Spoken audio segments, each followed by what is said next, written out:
Hi, my name is Lisa. I'm Circulation Supervisor here over at Romeoville, and today I'm going to be leading you in a virtual paint and sip. So we're going to create this lovely little spring bouquet, and for that the supplies you will need is an 8 by 10 canvas.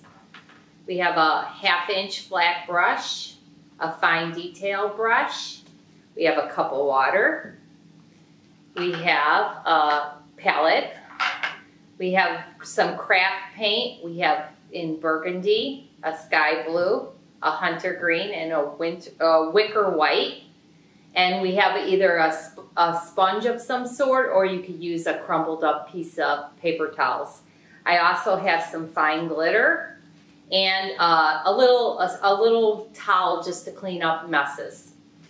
Let's go ahead and we'll begin now. Okay, so to start, we're gonna load our brush. We're gonna load it with the white and the reddish pink. So what you want to do is you want to dip your corner of your brush into the white, and then the other corner into the red, and you want to blend your brush. You want to move it back and forth, blending the paint without mixing the colors. So I'm going to do this 3 times until my brush is fully loaded. You want your paint about halfway up your brush. And your brush will be fully loaded and you'll be able to create your petals without running out of paint. So 3-4 times is fine. The final time I just add a little bit to the corners. So to create the rose, you want to make about 5 to 6 petals. You want your brush with the white at the top, the red at the bottom. I'm going to go ahead and figure out where I want to place my main flower. I think I'm going to place it somewhat center. So I'm going to go ahead and push down on the brush, and I'm going to wiggle the brush up and down a little bit to create a petal. It's almost like a shell shape. And I'm going to keep dipping in my corners of my brush to keep loading my brush with paint. You can turn your canvas a little bit if you need to.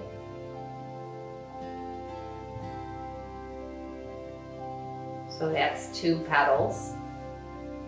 Again, load my brush.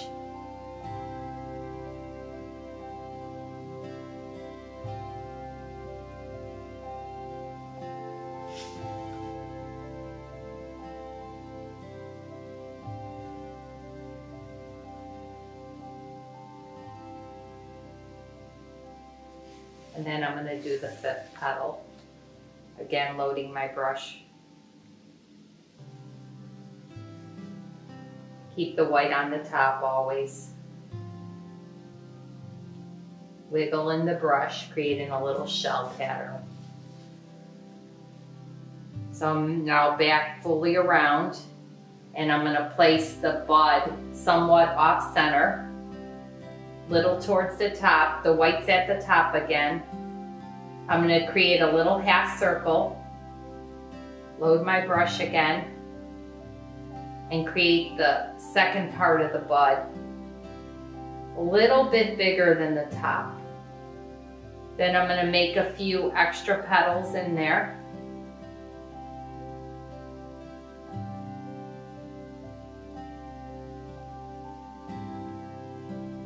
And then come with one from this side.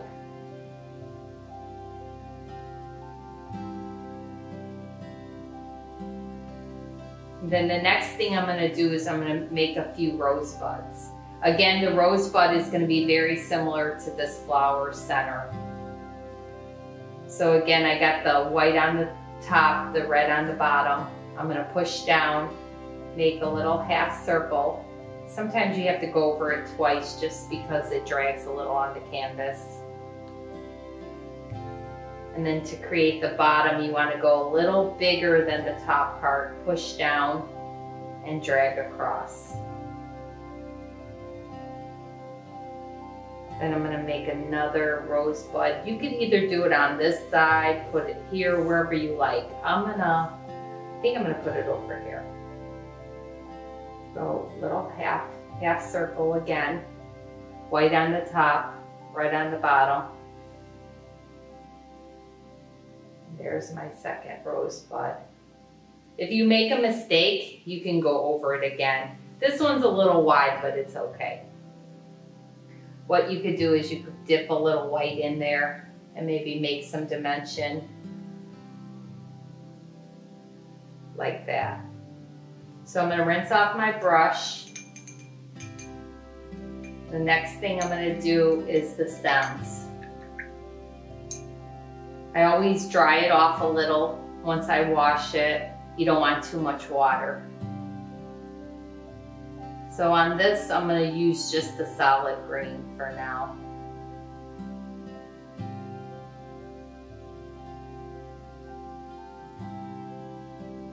So you want to turn it to its side, have your brush on the side, and just drag it down.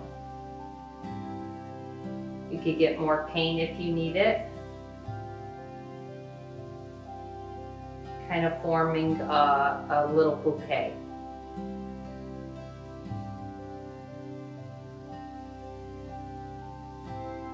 I'm going to rinse off my brush.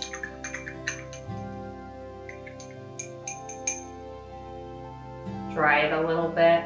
And now I'm going to load my brush like I loaded my brush on the rosebuds.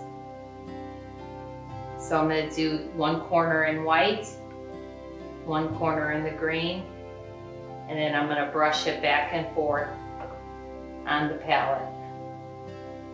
Keeping the colors separate and yet mixed in the middle a little bit.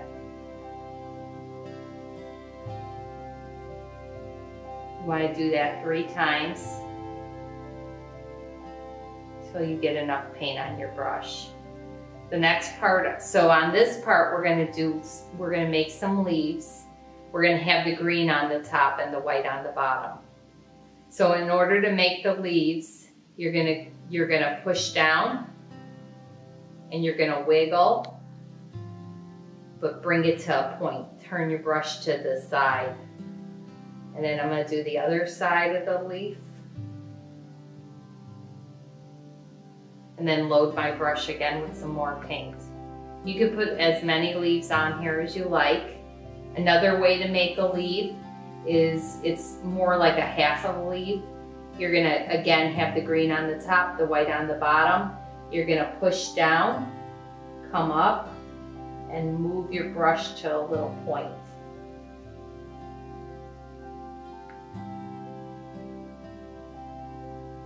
And load your brush again.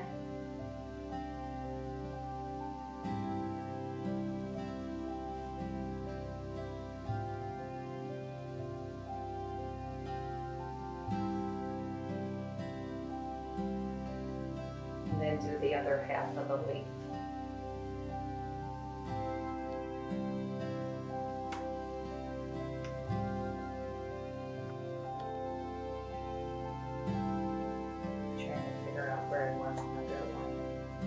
Maybe over this side.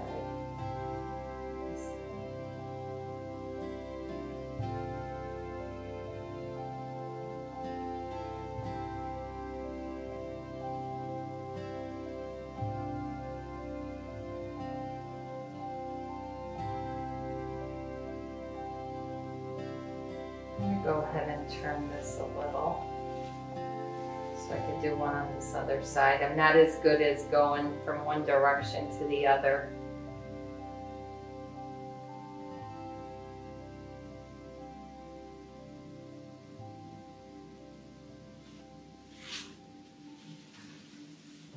Okay, so there's my leaves. The next thing I'm going to do is I'm going to add some detail with the fine detail brush. I'm going to wet that brush a little, and I'm going to go ahead and take this green, and you could actually add a little water to it and make it a little inky. It's a little easier to create the detail with the paint thin down a little bit.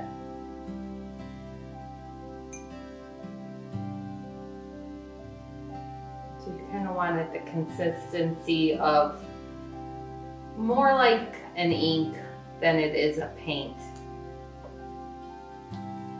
So what I usually do with this is I add a lot of detail to the stems and the leaves. You want to connect the little buds to the stems. So I go ahead and just put a little bit of green on the bottom, on each one, connecting it. And then I connect the leaves to the stems, just with the little squiggly lines. And you see it with the paint being nice and thin, it makes it easier to do the little detail.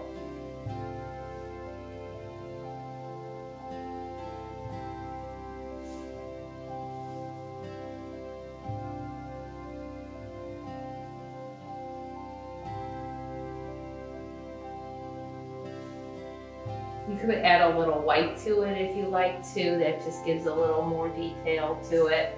You can make the green a little lighter so you have a little dimension to it.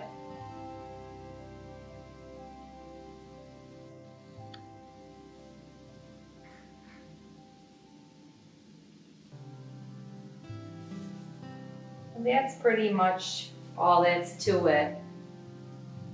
The last part we're going to do, once I'm satisfied with how these look, I kind of want to make sure they're even. I see a spot I missed. And again, you could add like a little white to it if you like. Sometimes gives it a little highlights. Or if you feel like you made a little mistake, you could kind of camouflage it.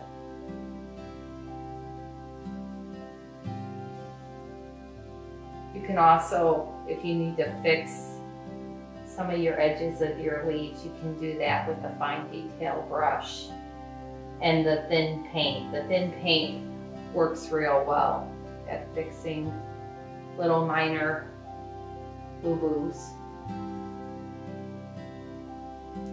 So the last thing I'm going to do is I'm going to go ahead and I like the sky blue, so I'm going to use the sky blue and white, and I'm going to sponge in a little background on my painting. You can use even a crumbled up paper towel, dampen it a little. The sponge is a little damp, I wring it out really good. You could use even a kitchen sponge, anything like that is fine. So I usually like to start with some white, maybe mix a little blue till I get a color I like on my palette. And you can also change it up once you're actually painting onto your painting. You'll see how that works in a minute. Okay, so I start in the corners and work my way in. You don't want it repetitive, you want it kind of random. So again, if I'm not liking the color I'm getting, I'm gonna mix up a little more here. I want a little more white in mine. And then you just continue sponging, and you can lighten or darken this as you go. You could go as close to the flowers as you like. You can also sponge your whole background before you even paint and let it dry and then paint on top of that.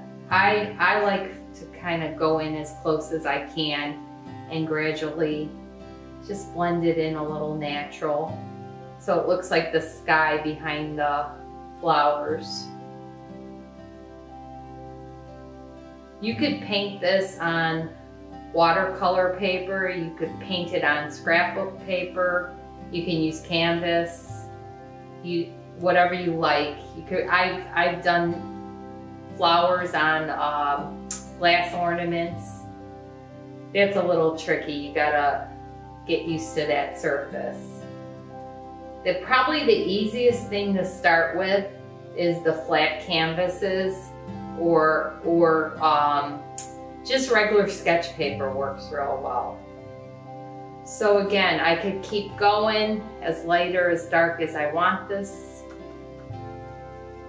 but this is pretty much getting to where I like it. You can also, as a finishing touch, add a little glitter to the painting. With the paint wet, you would just sprinkle, I'll let you see, it's just extra fine glitter. You could go ahead and just sprinkle a little bit on the roses, or a little in the background if you like that. You can also write maybe a personalized message on here if you're going to give it to somebody, almost like a card, like Happy Mother's Day or Happy Birthday. But whatever detail you want to put on it, you can. Another thing you can do is, if you feel like your roses aren't defined enough, you could go ahead and take some white paint. I'm just going to take the straight white paint on the fine detail brush, and again I'm gonna water it down just a touch, not as much as I did for the stems, because I want this a little thicker.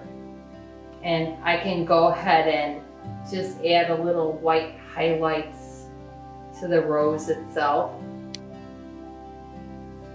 if I want a little more detail on there.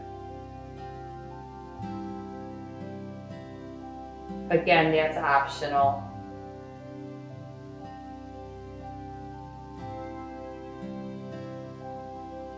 And then even sprinkle a little more glitter on there to make it a little fancier. But that's pretty much it. Thank you for joining us today. In the center, we have my masterpiece I created today with you guys. And off to the sides, I have a couple of variations on previous paintings.